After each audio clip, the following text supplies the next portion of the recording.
Hello my dear बच्चे पटी, once again welcome back to my class UPG physics. या कुछ अलग लग रहा है ना?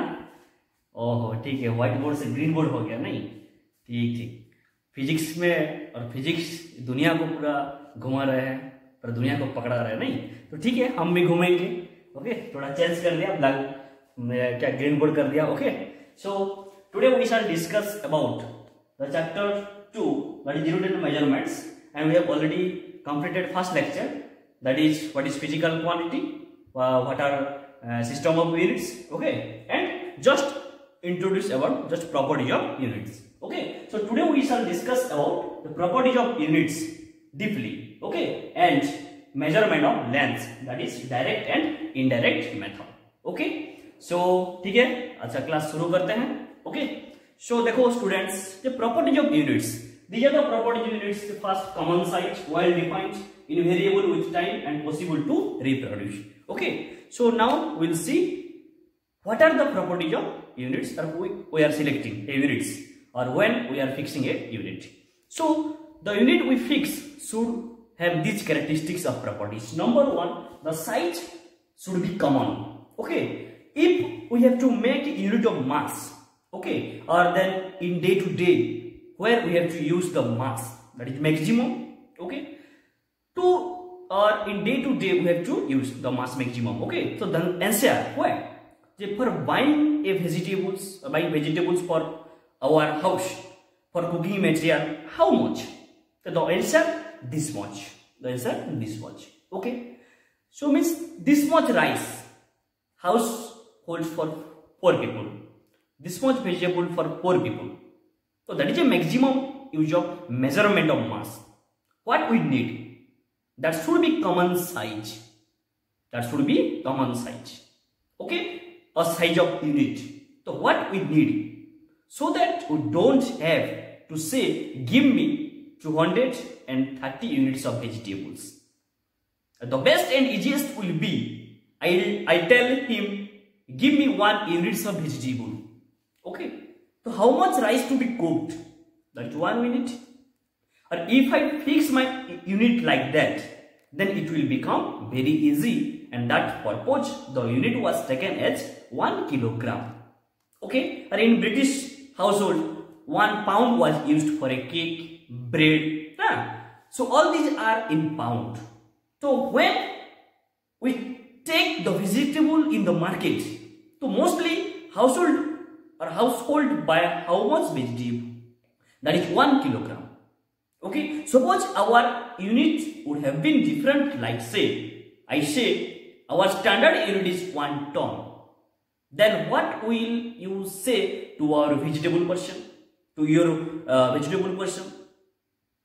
Okay, I need 1 upon 1000 ton of vegetable. So he cannot give you. So the first thing is it should be a common size. It should be a common size. It should be a common size. Okay, so the common size, it should be a common size. So that is why.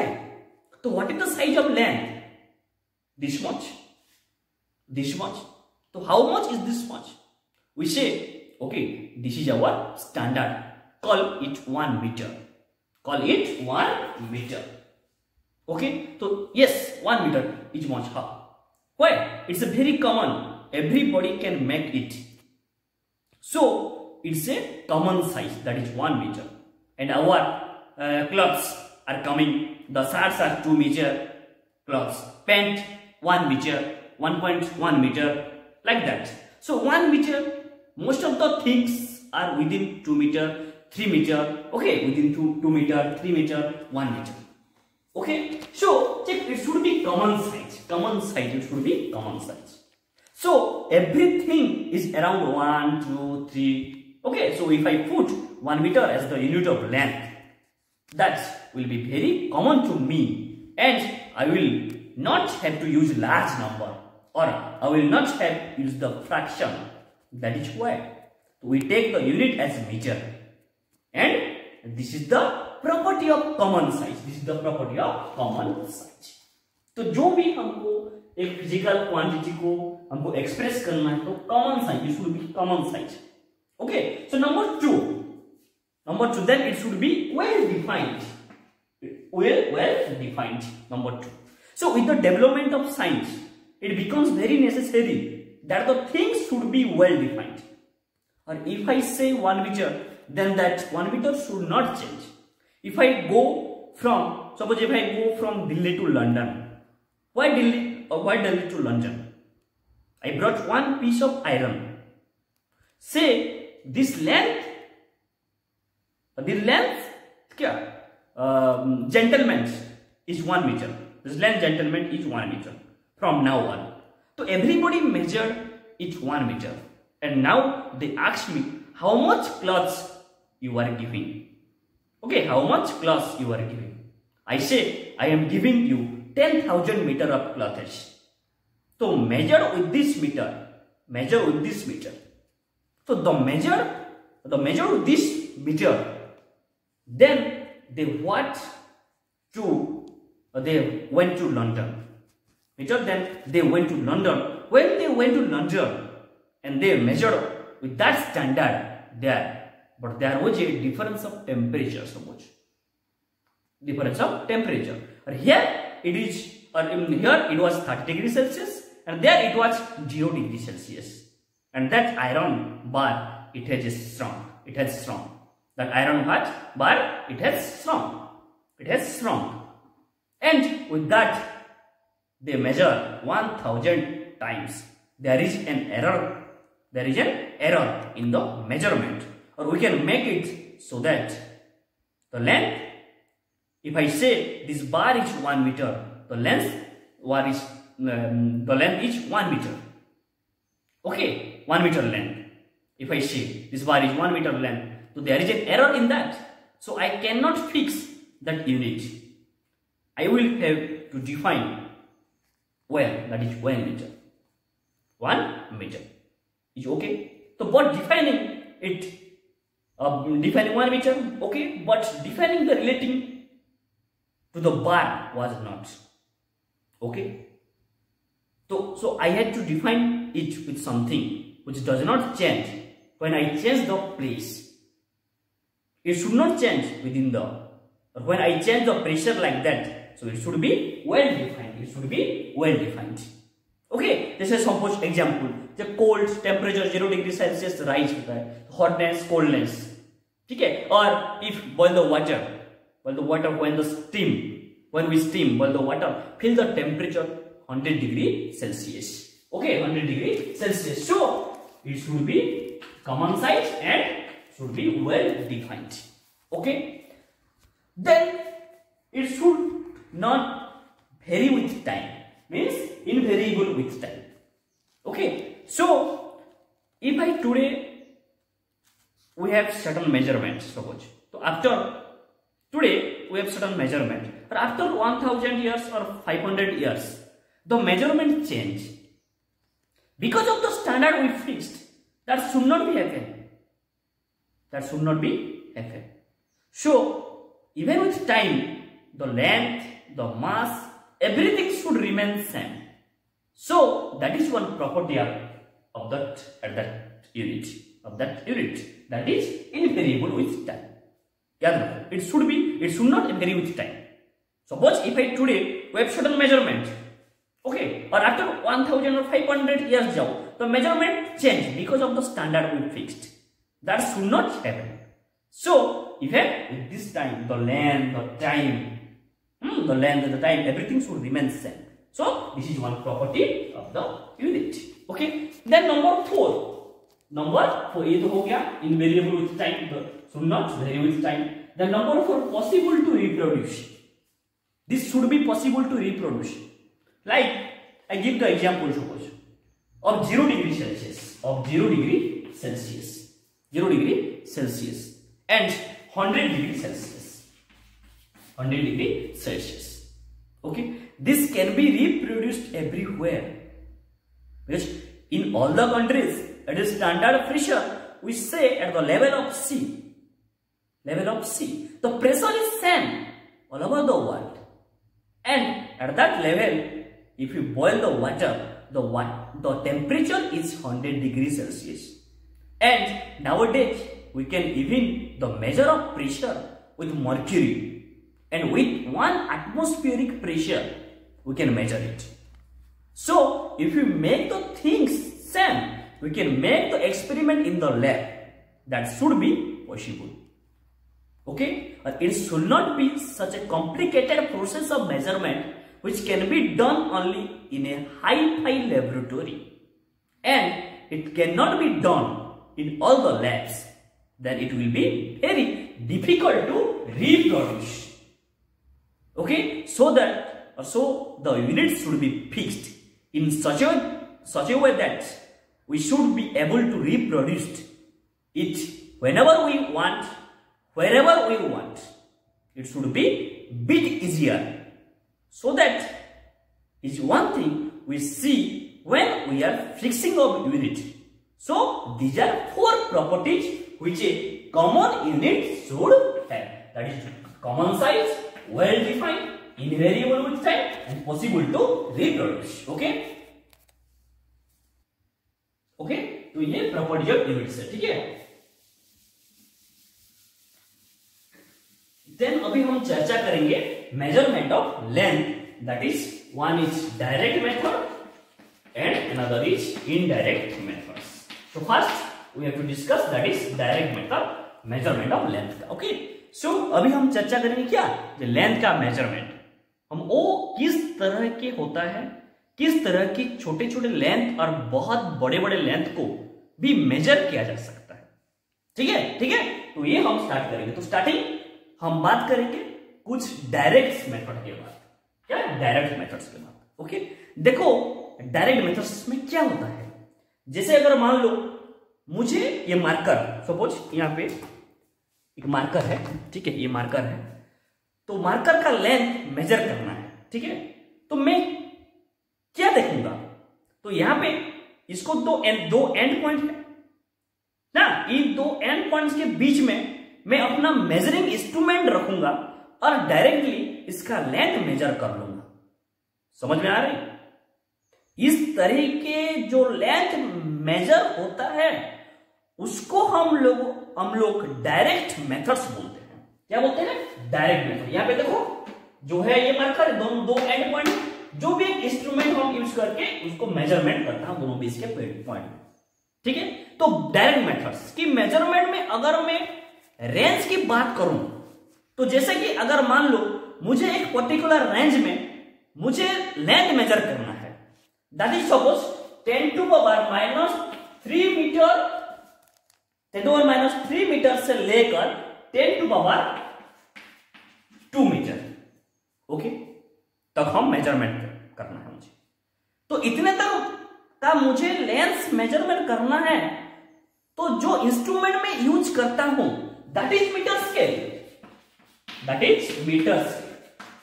सब लोग देखें metre scale, metre scale हम use करेंगे और उसका length measurement करेंगे। नहीं, तो मीटर स्केल में क्या होता है, तो जो इंस्ट्रूमेंट हम यूज करता है मीटर स्केल में कुछ इस तरह के दिखता है, जो मीटर स्केल में दिख रहा है ना, मीटर स्केल में क्या क्या देख रहे थे, मीटर में क्या क्या है, क्या होता है, आप लोग देख रहे हैं, कैलिब्रेशन होता है, कैलिब्रेशन की आवर है और लेंथ का वैल्यू दिखा हुआ, और लेंथ का वैल्यू भी लिखा हुआ वहां पे। तो ये जो लेंथ है हम लोग 10⁻³ मीटर से लेकर 10⁻² मीटर तक मेजरमेंट ले सकते हैं। ठीक है, और इसका आपको दिखा रहा है कि जो लीस्ट काउंट है वहां पे मीटर स्केल में लीस्ट काउंट रहता है। ठीक है, हम लेबोरेटरी में सब मेजरमेंट करेंगे। ओके, तो जो लीस्ट काउंट है, तो लीस्ट काउंट जो दिखा रहा है वो लीस्ट काउंट 1 मिलीमीटर, 1 मिलीमीटर के बराबर होता है। ठीक है, तो ये 1 मिलीमीटर तक का छोटा वैल्यू इससे मेजर कर सकते हो, और 100 मीटर तक मेजरमेंट हम लोग इससे मेजर करते हैं। ठीक है, अगर मान लो मुझे इससे और छोटे लेंस मेजर करना है और इससे अच्छे एक्यूरेसी चाहिए, ठीक है, इसके हमको छोटा लेंथ हमको मेजरमेंट करना है और अच्छे से एक्यूरेसी चाहिए, तो मैं क्या करूं, तो जैसे 10⁻⁴ मीटर कि ऑर्डर में मुझे मेजरमेंट लेना है तो इसका मतलब मुझे और कोई दूसरा इंस्ट्रूमेंट यूज करना पड़ेगा जिससे एक्यूरेसी काफी अच्छे हो। ठीक है, तो 10⁻⁴ metre, then we will go for vernier calliper. देखो यहां पे ये वर्नियर कैलिपर इंस्ट्रूमेंट है। ठीक है, ये वर्नियर कैलिपर इंस्ट्रूमेंट। तो ये वर्नियर कैलिपर इंस्ट्रूमेंट के बारे में हम और इंस्ट्रूमेंट को हेल्प लेकर हम मेजरमेंट करेंगे। ठीक है, हम लेबोरेटरी में एक्सपेरिमेंट करेंगे। ठीक है, तो वर्नियर कैलिपर, तो ये यूज करके हम लोग 10⁻⁴ मीटर तक के एक्यूरेसी का लेंथ मेजर कर सकते हैं। 10⁻⁴ क्या यूज करेंगे? वर्नियर कैलिपर, एक इंस्ट्रूमेंट, ये इंस्ट्रूमेंट हम यूज करेंगे। देखो याद रखो सब। ठीक है, अगर ऐसे भी छोटा लेंथ चाहिए मेजर करने के लिए, जैसे सपोज 10⁻⁵ मीटर, क्या 10⁻⁵ मीटर का एक्यूरेसी तक हम लेंथ मुझे मेजर करना है, तो ये जो 10⁻⁵ मीटर है, ठीक है, तो उससे जो हम जो इंस्ट्रूमेंट यूज करेंगे that called is spherometer and multimeter screw watch. जो इंस्ट्रूमेंट यूज करेंगे, यहां पे मेरे पास स्क्रू वॉच है, देखो मल्टीमीटर स्क्रू वॉच के बाद, तो ये उसी हिसाब से लेकर हम 10⁻³ मीटर को मेजरमेंट करेंगे। ठीक है, इसका हम मेजरमेंट करेंगे लेंथ में। ठीक है, तो ये जो एक्यूरेसी है उसका लेंथ हम मेजरमेंट कर सकते हैं। ये स्पेरोमीटर मल्टीमीटर, स्पेरोमीटर तो नहीं है, उसी हिसाब से वहां पे रहता नहीं उसका टाइप का स्पेरोमीटर, बट मल्टीमीटर में अभी दिखाया स्क्रू वॉच है। ठीक है, तो अगर इससे भी छोटा लेंथ को हम मेजर करने हैं, ठीक है, तो ये जो 10⁻⁻3, 10⁻⁴, 10⁻⁵, तो ये इंस्ट्रूमेंट यूज करके हम मेजरमेंट करते हैं। अगर इससे भी छोटे लेंथ को मेजर करना है तो अब ये इंस्ट्रूमेंट यहां पे काम नहीं आएगी और वहां पे ये डायरेक्ट मेथड्स काम नहीं आता है। Then we have to go for indirect method, indirect methods. ठीक है, इससे भी छोटे काम नहीं आता, indirect method, then we go for and बहुत छोटे मेजरमेंट लेने और बहुत छोटे लेंस के मेजरमेंट लेने हैं, फिर यहां से काफी ज्यादा लेंस का भी मेजरमेंट लेना है। ठीक है, उसका छोटे और काफी ज्यादा लेना है। तो जैसे ठीक है कि अगर मान लो यहां से मुझे मून का डिस्टेंस, कि अगर मान लो ये जो मैं वहां पे खड़ा हूं वहां से मून का डिस्टेंस कैलकुलेट करना है, तो मैं ये डायरेक्ट मेथड्स का यूज नहीं हो पाएगा, यूज नहीं कर सकता हूं, क्योंकि यहां से और मून तक कोई इंस्ट्रूमेंट इस तरह से नहीं ले सकता। तो हम क्या करते हैं? इनडायरेक्ट मेथड्स का हम यूज करते हैं। देखो इनडायरेक्ट मेथड में क्या होता है कि डायरेक्टली जो 2 पॉइंट्स है, ठीक है, डायरेक्टली जो 2 पॉइंट्स, ठीक है, एंड्स पॉइंट, तो जिनके बीच का डिस्टेंस मुझे मेजर करना है, तो इन दोनों पॉइंट्स का बीच में डायरेक्टली इंस्ट्रूमेंट को नहीं रख, क्योंकि हम पहुंचे नहीं पाते, वो एक्सेसिबल नहीं होता नहीं। तो ऐसे केस में हम क्या करते हैं? जो इनडायरेक्ट मेथड्स का यूज करते हैं। हम लोग लेंथ मेजर नहीं करते हैं, बल्कि कोई दूसरी ऐसे क्वांटिटी मेजर करते हैं। और जो इनडायरेक्ट मेथड में लेंथ नहीं मेजर करते, दूसरा एक क्वांटिटी, फिजिकल क्वांटिटी, तो दूसरा क्वांटिटी मेजर करते हैं, जो हम लोग कर सकते हैं, याद रखो, जो कि एक्सेसिबल है। और वो मेजर करने के बाद हमारे पास एक मैथमेटिकल एक्सप्रेशन होता है, तो हम एक दूसरों फिजिकल क्वांटिटी यूज करते हैं और एक मैथमेटिकल एक्सप्रेशन यूज होता है। तो उस मैथमेटिकल एक्सप्रेशन में उस वैल्यू डाल देते हैं हम और फिक्स, और फिर मुझे जो लेंथ चाहिए वो क्या लेंथ मिल जाता है। ठीक है, तो एक एग्जाम्पल के थ्रू हम समझ जाएंगे। डायरेक्ट मेथड्स पॉसिबल नहीं है, then we will go for the indirect methods. Okay,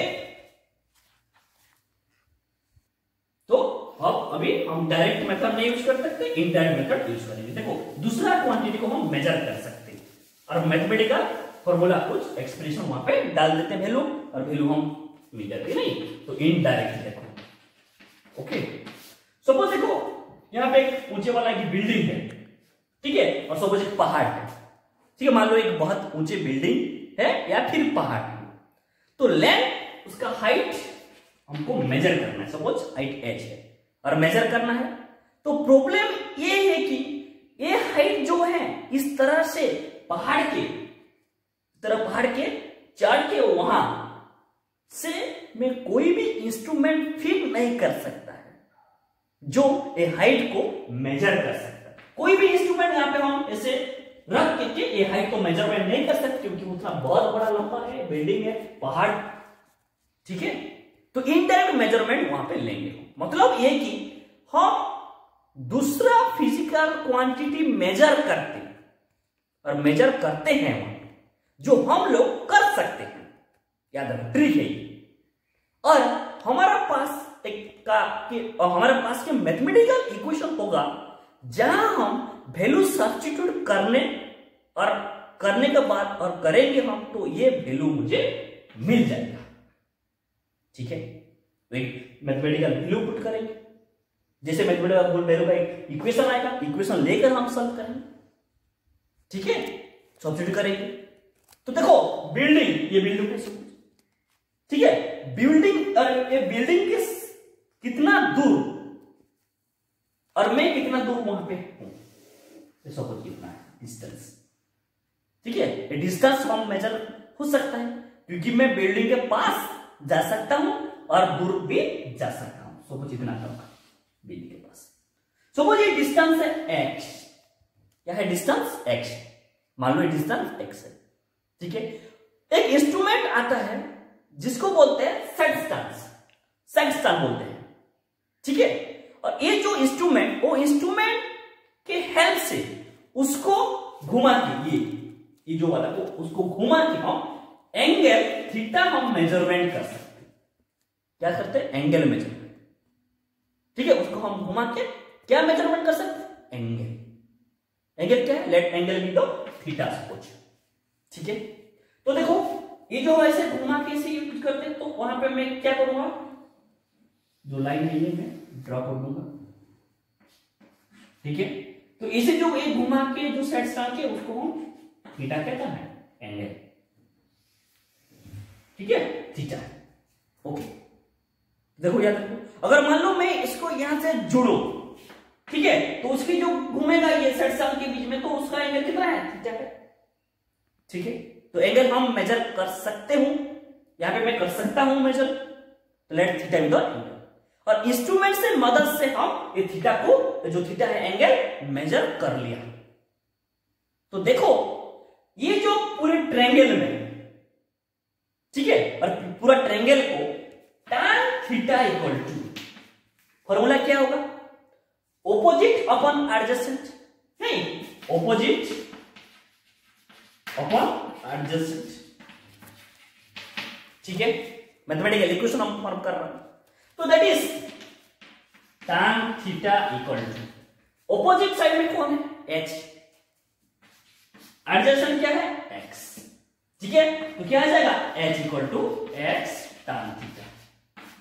तो ऐसे हम ये फॉर्मूला इक्वेशन करके हम हाइट को मेजरमेंट कर सकते हैं। तो h equal to x tan theta, तो ये x को तो मेजर कर सकते हैं हम, और थीटा को भी मेजर हम कर सकते हैं, ठीक है। तो एक मेजर कर सकता हूं, देन मैं तो थीटा भी कर सकता हूं, तो you can find out the h, that is h equal to x tan theta. तो ये h का जो वैल्यू है उसका मिल जाएगा, जो वैल्यू पुट करने का बाद, ओके, ठीक है। तो देन सपोज, तो ये नोट डाउन कर लो प्रॉब्लम, ठीक है। देखो सपोज यहां पे जो x है, एक सपोज x का वैल्यू नहीं पता और x कैलकुलेट नहीं कर सकता हूं, या ये इसके पास जाना एक्सक्लूसिव नहीं है, जाना एक्सेसिबल नहीं है, ऐसे केस में हम लोग इसका हाइट मेजर कर सकते हैं। सपोज ये x का वैल्यू हमको और मेजर नहीं कर सकते, ठीक है, x का वैल्यू हम मेजर नहीं कर सकते, ठीक है, ये वैल्यू मेजर नहीं कर सकते और मेजर नहीं कर सकते, हाइट भी हम मेजर कर पाएंगे, ऐसे हम कर पाएंगे, देखेंगे इसका हाइट मेजर कर सकते हैं जब ये x का वैल्यू हमको मालूम नहीं है। यहां पे भी इनडायरेक्टली यूज करेंगे। मान लो कि मैं ऐसा जगह पे खड़ा हूं, ठीक है, मैं यहां पे जगह में खड़ा हूं सपोज, ठीक है, और मान लो कि मैं जो ये खड़ा हूं मैं इसके पास नहीं जा सकता और कोई पहाड़, यहां पे कोई पहाड़ है मान लो, और यहां तक जो बोर्ड है यहां तक वो ये मैं नहीं जा सकता, ठीक है, यहां से यहां पे खड़ा हूं और यहां से पहाड़ तक ये मैं नहीं जा सकता, ठीक है, तो मेजरमेंट नहीं कर सकता, ओके, नहीं जा सकता तो क्या मेजरमेंट नहीं सकता, या फिर कोई पहाड़ है ओनली क्या उसका पीक, वो पीक दिखे रहे, ठीक है, तो मुझे उसका हाइट मेजर करना है, ये जो हाइट हमको मेजर करना है, तो क्या करूंगा, इनडायरेक्ट मेथड यूज करेंगे। सपोज देखो तुम थोड़ा दूर चले जाओ, ठीक है, दूर चले जाओ मीन्स जहां तक हम जा सकते वहां तक तुम चले जाओ, ठीक है, यहां पे सपोज खड़े हैं, ठीक है, वहां तक, तो ये जो वैल्यू है सपोज ये डिस्टेंस d है, ठीक है, बट ये तो क्या पास में है, तो ये तो डिस्टेंस मेजरमेंट कर रहे हैं, तो बात को समझो, जो पोजीशन है तो पोजीशन का जो सत्ता हो तो वहां पे जो पोजीशन हम पहुंच गए, तो जितना भी पोजीशन, तो ये पोजीशन तो पास, ये तो मेजरमेंट नहीं कर सकता हूं हम, यहाँ पे मैं क्या उसको डिस्टेंस हम मेजरमेंट नहीं करता, उसके बाद में हम ये हाइट हमको मेजरमेंट करना है, ठीक है, तो वहां जो नीचे वाला जो डिस्टेंस है तो मुझे नहीं पता है जो ये नीचे वाला, और ये मेरा भी पता नहीं है, बट ये हमको पता है कि कितना डिस्टेंस डी सपोज, और ये डिस्टेंस x, ठीक है, देखो समझो, ओके, तो देखो तो ये जो पॉइंट है ये पे हम सपोज वहां पे मैं जोड़ दिया, ठीक है, तो ये जो एंगल तो हम मेजरमेंट कर पाएंगे, suppose angle that is θ1 first, okay, ठीक है, मेजर कर लिया अभी, देन उसके बाद θ1 करने के बाद ये θ2 ये भी हम मेजरमेंट कर पाएंगे, सेक्स टाइम्स के बाद θ1 θ2, देखो ये भी हम जोड़ दिया, मेजरमेंट कर लिया, ठीक है, तो यहां तक जो ये सकता, ये जो xd है और ये x हमको मालूम नहीं है, वैल्यू मेजर नहीं कर सकता, बट ये d हम मेजर कर सकते क्योंकि पास में, ठीक है, तो देखो तो डिस्टेंस में ये जो डिस्टेंस तो मैं जरूर मेजर कर सकता हूं क्योंकि छोटा पास में डिस्टेंस d हम मेजरमेंट करते, बट ये x मेजर नहीं कर सकता, मेजर नहीं कर सकते, नहीं भी कर सकते, तो θ1 θ2 हम मेजर कर सकते, ये भी तो x हम मेजर कर सकते, d मेजर कर सकते, तो देखो सपोज ये पॉइंट a, ये पॉइंट b, ये पॉइंट c, ये पॉइंट d है, ठीक है, ओके, तो देखो angle a to b θ1, a to b जो वहां पे देखो θ1 है, ये क्या है θ2 है, देन b to c क्या है x, a to b, तो a to b d है, then b to c x, okay, तो ठीक है, तो मुझे हाइट a, मुझे हाइट चाहिए h चाहिए, तो क्या करना है, जो b to c ये x है, ठीक है, वो मुझे मेजरमेंट नहीं कर सकते, बट जो θ1 θ2 मेजरमेंट कर लिया है, ठीक है, मुझे हाइट चाहिए h, तो अगर मैथमेटिकल फॉर्म करते हैं, सपोज देखो ये तो पूरा ट्रायंगल, देखो ये ट्रायंगल ADC, ट्रायंगल ADC, ठीक है, तो यहां पे देखो cot θ1 का फॉर्मूला क्या होगा, एडजेसेंट बाय ऑपोजिट,